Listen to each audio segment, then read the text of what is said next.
अस्मदीय श्री त्रिदंडी स्वामी भक्ति प्रसाद विष्णु गोस्वामी गुरु महाराजेर रातुल चरणे जानाई आमार शतकोटी सश्रद्ध प्रणाम प्रणति।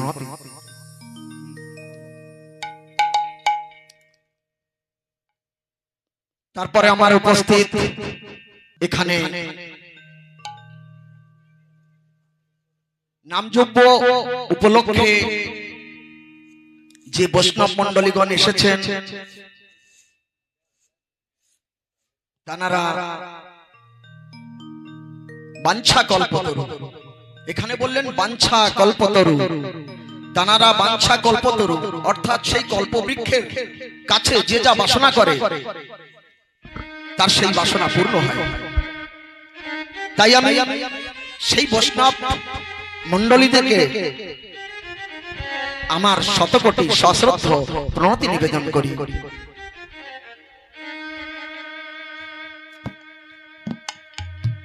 এবং এখানে উপস্থিত যে আমার বয়োবৃদ্ধ পিতৃতুল্য তানারা দীর্ঘকাল এই সংসারকে মন্থন করেছেন, এই সংসারে কি সুখ এবং কি শান্তি আছে এনারা জানেন। তাই আমি সেই পিতৃমণ্ডলী বয়োবৃদ্ধ তানাদের চরণে আমার শতকোটি প্রণাম। এবং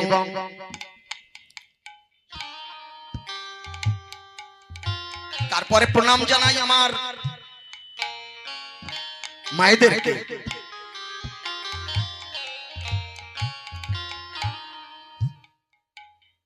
জানাদের গর্ভ থেকে 10 মাস 10 দিন আমরা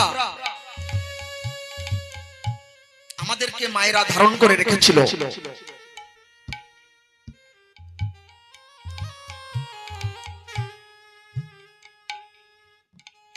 অনেক কষ্ট করে মায়েদের অনেক আশা থাকে, অনেক আকাঙ্ক্ষা থাকে। যখন মা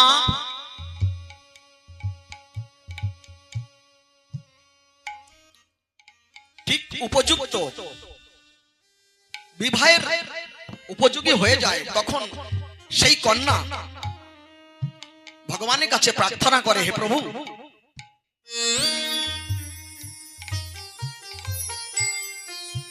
আমাকে ঠিক আমার মনের মতন, অর্থাৎ আমি যাতে তার চরণ সেবা করে, অর্থাৎ আমার যে স্বামী হবে, যার হাত ধরে আমার এই বাকি জীবনটা আমি কাটাবো, সে যেন আমার মনের মতন হয়, তার যশ তার গুণে যেন আমার মাথা উঁচু হয়ে যায়। এবং আরো প্রার্থনা করে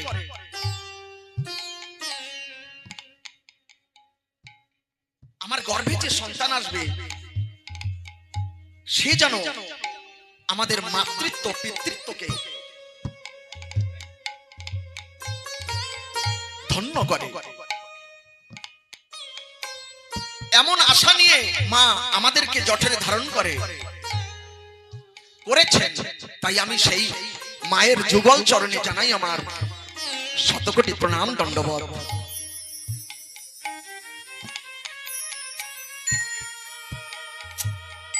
আর সকলের আশীর্বাদ অবশ্য আমার মাথায় থাকা প্রয়োজন। কেন অতি মূর্খজন, সাধন ভজন কিছু নাই, শাস্ত্র জ্ঞান কিছু নাই, যে আমি আপনাদেরকে কোনো কথা বলে কীর্তন করে যে আনন্দ প্রদান করব।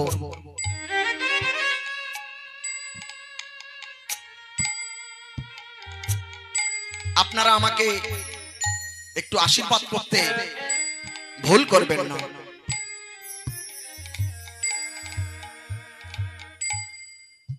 এখানে বললেন এই যে কীর্তন, এই কীর্তন আমার মহাপ্রভু এই জগতে বিলিয়েছেন।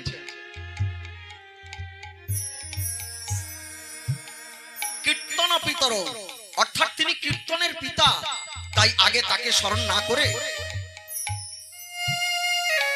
কীর্তন করলে কীর্তনে অনেক ত্রুটি, অনেক ভুল, অনেক বিচ্ছেদ হয়ে যায়। তাই আমরা একটু মহাপ্রভুর কীর্তন করে নেব।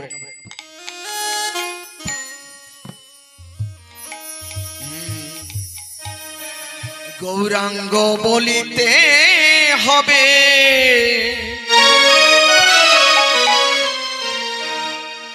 পুলক শরীর, হরি হরি বলিতে কবে নয়নে বহেনি।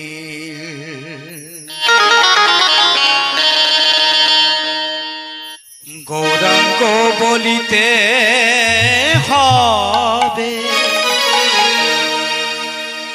পুলক শরীর। আপনারা সামনে এসে বসলে ভালো হতো। হরি হরি বলিতে নয়নে মায়েরা এই সাইডে চলে আসে। বহেনি।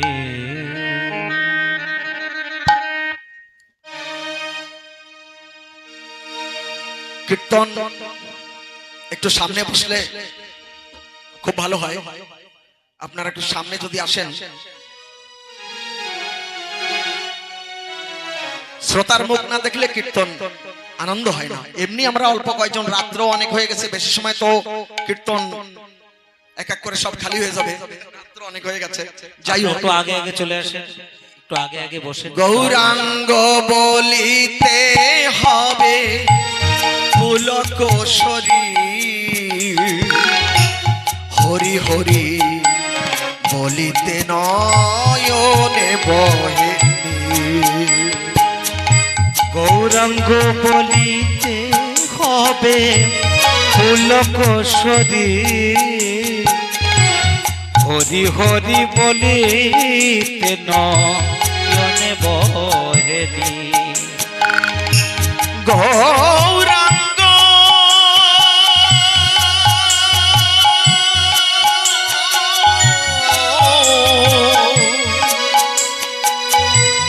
আমার প্রাণ, গৌরাঙ্গ গৌরাঙ্গ বলিতে হবে পুলক শরীর, হরি হরি বলিতে নয়নে বহেনি।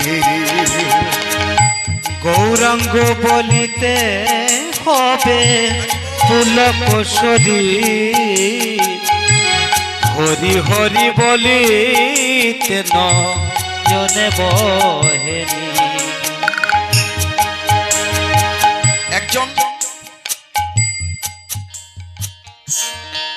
একজন ভক্ত, তিনি প্রত্যেকদিন ভগবানের আরাধনা করেন, পূজা করেন, কিন্তু সংসার যাতনা তিনি আর বইতে পারছেন না। ভগবানকে প্রার্থনা করে বলছেন, হে প্রভু, আমি সংসার যন্ত্রণা আর ভোগ করতে পারছি না। আপনি আমার এই সংসারের বোঝা যদি একটু কমিয়ে দিতেন, একটু ছোট করে দিতেন, তাহলে হয়তো তোমার একটু নাম বেশি করে করতে পারতাম। হরি বল হরি বল।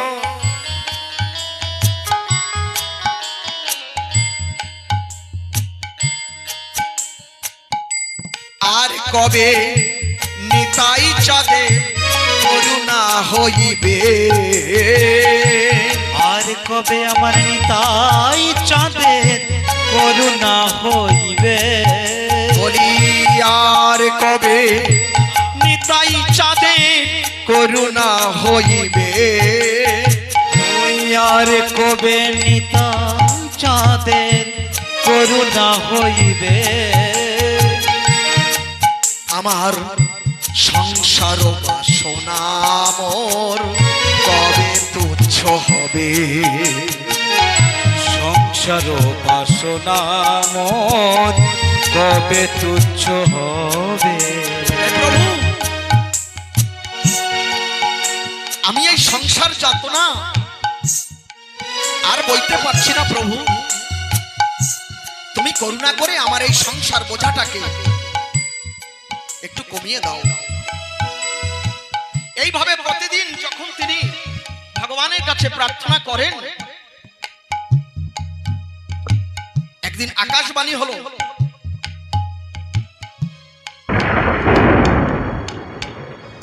বললেন হে ভক্ত,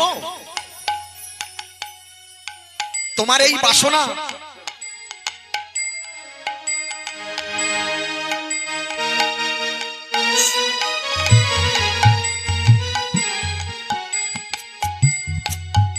বললেন তোমার এই সংসার বোঝা বইতে অনেক কষ্ট হচ্ছে না, ঠিক আছে তুমি একটা কাজ করো,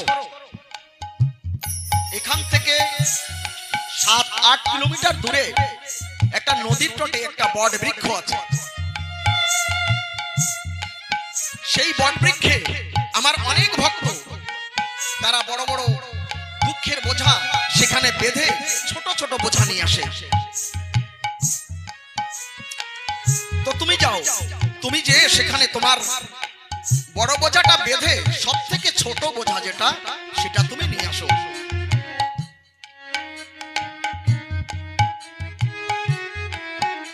আর বিষয় ছাড়িয়া কবে শুদ্ধ হবে মন, বিষয় ছাড়িয়া কবে শুদ্ধ হবে মন। দেখুন, আমরা আমাদের এই সংসারকে বিষয় বলে বললেন, বিষয় মানে বললে বিষয় মানে বিষ, বিষয় ও বিষ, বিষয় হলাহল, এটা যে পান করে তার মৃত্যু হয়। তো কেমন মৃত্যু হয়, একবার বাড়তিছে একবার কমতিছে, বললেন কেমন মৃত্যু হয়, সেই মৃত্যুর কেমন মৃত্যু, তার অনুবাদ কি, তার ব্যাখ্যা কি?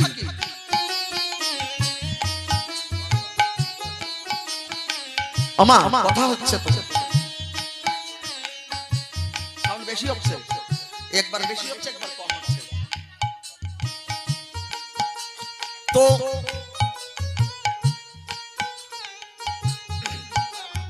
বললেন এই যে বিষয় বিষ, এই বিষয় বিষ যদি কেউ একবার পান করে তার কি হয়, বললেন যাবত মরণ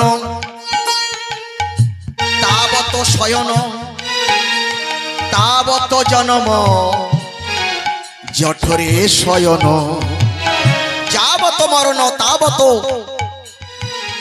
জনম তাবত শয়ন জননী জঠরে। বললেন জননী, বললেন হ্যাঁ জননী এক প্রকারের নয়, জননী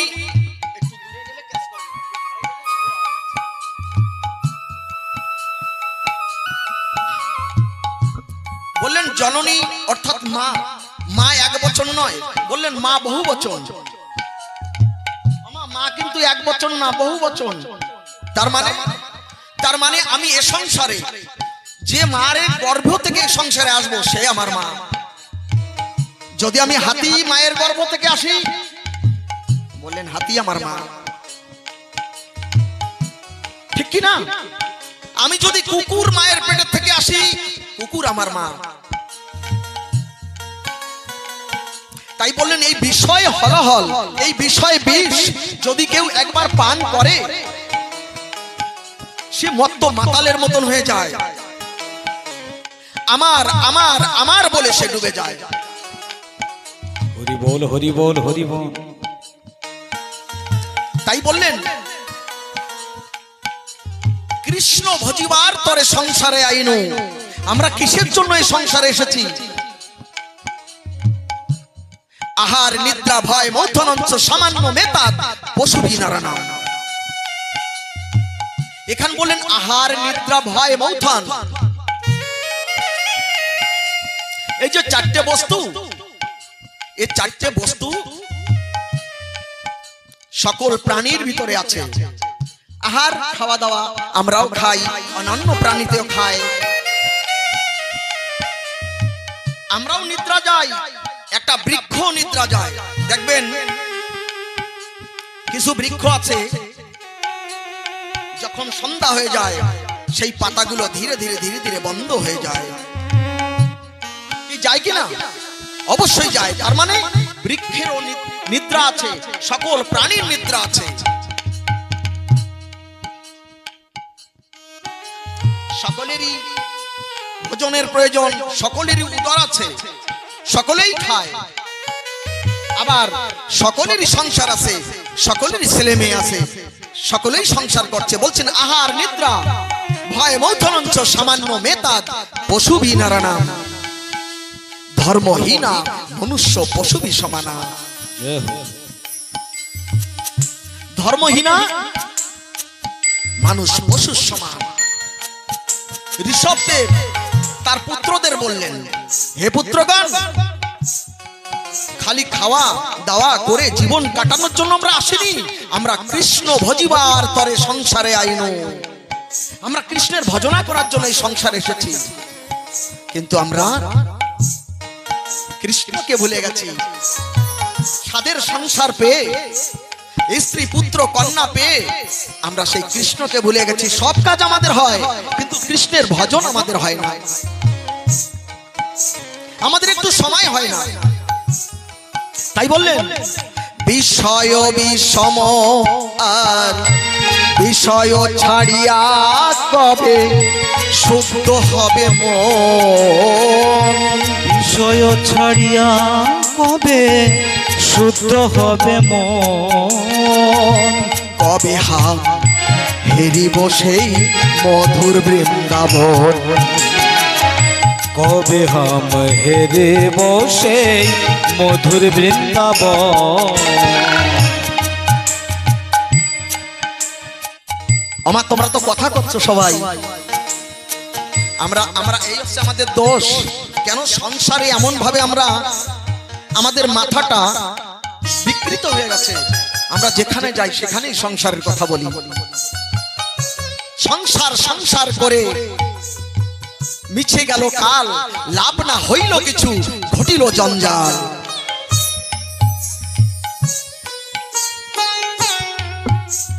আমাদের মধুর বৃন্দাবন, সকলের ভাগ্যে বৃন্দাবনে যাওয়া হয় না। আমরা তো অনেক অনেক ক্যাসেটে, অনেক গুরুজনদের মুখে, অনেক ভাগবত কথাকারের মুখে আমরা অনেক কথা শ্রবণ করেছি, করি উপদেশ কথা, কিন্তু সেগুলো আমরা কাজে লাগাতে পারি না। কেন? আমাদের অভ্যাস নাই। আমরা সবাই ঠাকুর ঘর আমাদের আছে, ঠাকুর ঘরে আমরা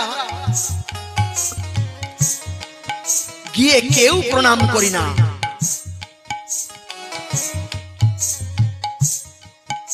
আমরা ঠাকুর ঘরে গিয়ে কেউ প্রণাম করি না। আমরা আমার ছেলে মেয়েদেরকে আমরা শিখাই না যে বাবা আসো, আয় বাবা, আমরা বসে ঠাকুরের সামনে একটু তানার গুণাগুণ কীর্তন করি।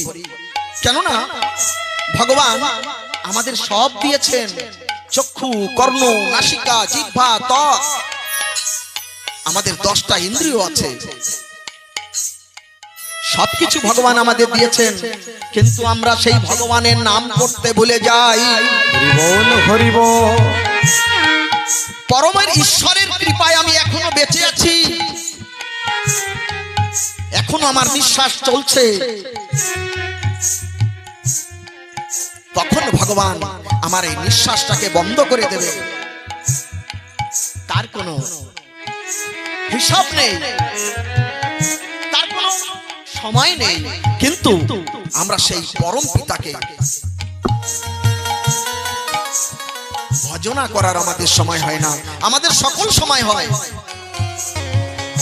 নিজের সাজা, নিজের খাওয়া, নিজের ইন্দ্রিয়কে চরিতার্থ করা, কিন্তু তানার সেবা করার আমাদের সময় হয় না। তাই এখানে বললেন, অমন মিছে মায়ার সংসারে ডুবে থেকো না, জাগো।